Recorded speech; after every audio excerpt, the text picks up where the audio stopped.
हिंदू पौराणिक कथाओं के अनुसार भगवान श्री गणेश जो प्रथम भगवान माने जाते हैं वे भगवान शिव और देवी पार्वती के पुत्र हैं। उनके विशेष गुणों की वजह से वे आसानी से पहचाने जा सकते हैं। हाथी जैसा सिर, लंबे दांत और उसके साथ बड़े बड़े कान, इन्हीं विशेषताओं के कारण उनकी एक अलग पहचान है। बच्चों, क्या आप जानते हैं कि श्री गणेश भगवान को हाथी का सिर कैसे मिला? आओ हम इसके पीछे की कहानी जानें। एक बार जब देवी पार्वती स्नान करने की तैयारी कर रही थीं, तब उन्होंने नंदी को दरवाजे पर पहरा देने का निर्देश दिया ताकि कोई भीतर ना आ सके। कुछ देर बाद ही भगवान शिव वहां आ पहुंचे और उन्होंने नंदी को बाहर खड़ा पाया। भगवान शिव के प्रति अपनी वफादारी के कारण नंदी उन्हें भीतर जाने से रोक ना सके। इस घटना से आक्रोशित होकर देवी पार्वती ने मन ही मन में तय किया कि उन्हें भी अपना एक रक्षक चाहिए। जिस तरह नंदी भगवान शिव के प्रति वफादार है, वैसे ही उन्हें भी कोई ऐसा चाहिए जो उनके प्रति वफादार हो। एक दिन जब देवी पार्वती स्नान की तैयारी कर रही थीं, तब उन्होंने अपने लिए एक रक्षक बनाने का तय किया। उन्होंने अपने शरीर पर लगे हुए चंदन, हल्दी और तेल के लेप को उतारकर एक सुंदर लड़के के आकार के पुतले को बनाया। फिर उन्होंने उसमें प्राण भरे और उसे अपना पुत्र गणेश ऐसा नाम घोषित किया। उन्होंने गणेश को स्नानाघर के बाहर पहरा देने का निर्देश दिया और कहा, किसी को भी भीतर ना आने दें। पूरी ईमानदारी के साथ गणेश अपनी माँ की आज्ञा का पालन करते हुए दरवाजे के बाहर पहरा देने लगे। थोड़ी ही देर में भगवान शिव वहां आ पहुंचे। एक छोटे बालक को देखकर उन्हें आश्चर्य हुआ और वे भीतर जाने लगे, लेकिन बाल गणेश ने उन्हें अंदर जाने से मना कर दिया।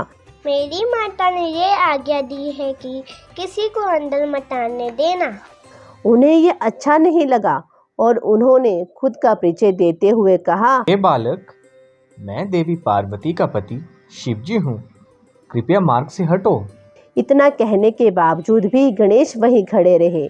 उसकी इस जिद से शिवजी अत्यंत क्रोधित हो गए।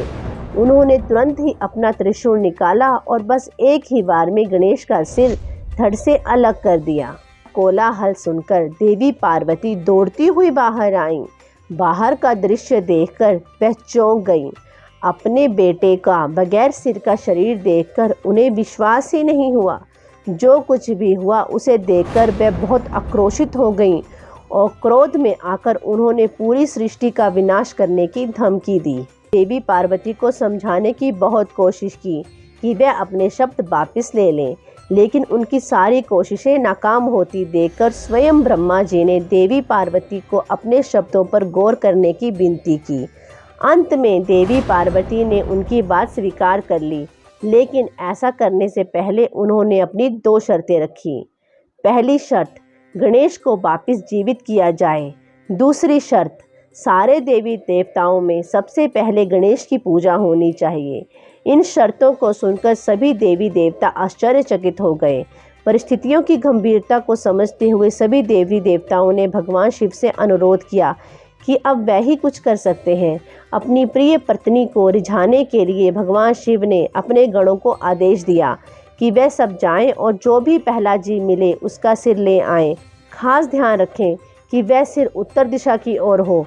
तुरंत ही सारे गण ऐसे जीव की तलाश में निकल पड़े और कुछ ही देर में एक हाथी का सिर लेकर वापस लौटे। शिवजी ने वह सिर गणेश के शरीर से जोड़ दिया और अपनी अलौकिक शक्तियों से उसे फिर से जीवित किया।